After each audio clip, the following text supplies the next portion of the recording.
Hey guys, recently I did an unboxing of the Gamdias Chione E1A, that's their 120mm liquid cooler. I built an all AMD system with an AMD Radeon 5700 XT as well as a 3600 Ryzen processor, and I just wanted to discuss a little bit of this build and how this liquid cooler definitely made my temperatures better. So let's get started.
Hey guys, Tiago with Classical Technology here. Thank you for joining me for another video. If you like my content, subscribe, smash that like button, leave a comment below. I decided to do an all AMD Mini ITX build. This build is going in the Silverstone LD03 Mini ITX case. For the components, we're going to be using the AMD Radeon 5700 XT. Now, this is going to be sort of the Founders Edition version, the reference edition with the blower style. Of course, generally, when you're getting a card like this, you may want a third-party cooler, but in this case, since we're doing the Mini ITX enclosure, I actually rather like the blower-style graphics cards, just because it's such a small enclosure that you don't have that hot air circulating in the case, as you would in the case if you had like a triple or double fan GPU setup, something like a Power Color Radeon card or something like that. Now, having a blower-style card, generally, they're going to be a little bit noisier and just a little bit hotter typically than a third-party cooler card.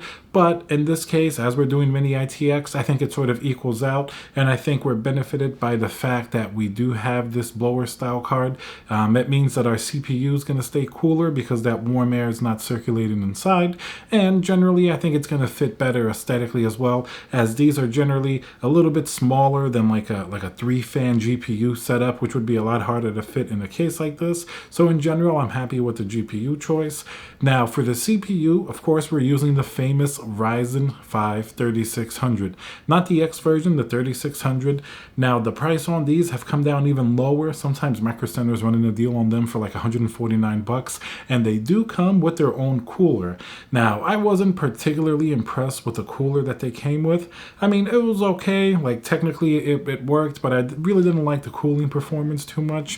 When I first initially built the same system with the stock cooler, when I ran something like Cinebench, I was running well into like 82 to 86C, which is pretty warm. I mean, generally a 3600 really shouldn't be that hot. I even tried to reapply the thermal paste to make sure it's seated correctly, but I was getting some pretty hot temperatures. I'm sure under different conditions, it might come down a little bit, but as soon as I installed this Gamdias Chione, it's a 120mm liquid cooler, my cooling performance definitely improved dramatically. It went down to maybe like 72C, and now this is doing a stress test on Cinebench like R20. I really like using R15 and R20 Cinebench test in order to stress test the heat of the CPU. Now these tests do go through fairly quickly, so if you want to test more long term, you could use something like Prime 95 or something like that to really stress test your CPU for hours on end. But generally I find that Cinebench gives me a nice quick readout of what the top temperature is going to be, and generally that temperature won't be surpassed in gaming or anything like that. It'll generally be a little bit lower in the range just because this really stresses the GPU very, very nicely. So upon installing this 120 millimeter liquid cooler, temperatures definitely went down by an average of like 10 to 15 degrees Celsius, which is pretty impressive. And not only did the temperatures go down, that means that all of the fans were now spinning much, much lower. Anytime the CPU would go over 80, the fans would stay much louder and they would have to run a lot faster, even the stock cooler fan, in order to keep it cool. Now that the temperatures are generally going to be a lot lower, the fan curve, I was able to lower it so that way I hear less of the fans. The system's staying much cooler, and overall I am a lot happier with this. Now, some other notes. The installation process was fairly straightforward. In the box of this Gamdias Chione cooler, you do get the mounting brackets for AMD as well as Intel. I know some liquid cooling blocks now are either Intel or AMD specific. It'd be nice if everything was agnostic and worked in one socket, but we do have many different, sockets and options, and they're each optimized for their own sort of installation process.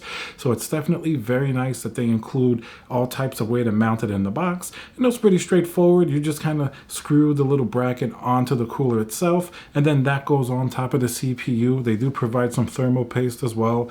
Everything was pretty straightforward. I also like the included controller that connects all of the RGB components for the fan and the pump.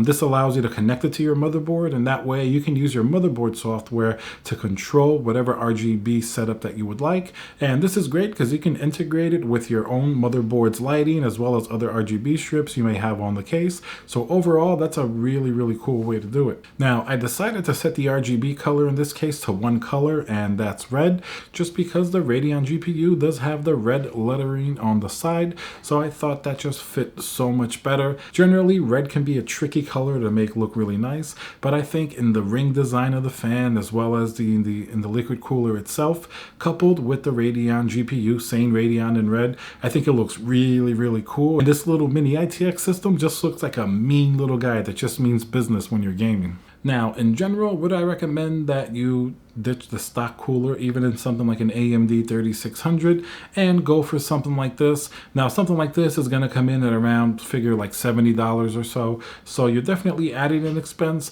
but I think you're getting a pretty nice drop in temperature. In certain cases, it may not be as large as I got, depending on your room ambient temperature and things of that nature, or whatever benchmarks or games you're running. This is just more of an extreme case, but you're definitely going to get better temperatures. And overall, something else that's really important as well, you're going to get really nice aesthetics. Now, basically, you're replacing that stock cooler, which is okay. It doesn't really look anything too impressive. It's a basic stock cooler that comes with the 3600. It's not like the larger ones that come with the other Ryzen processors.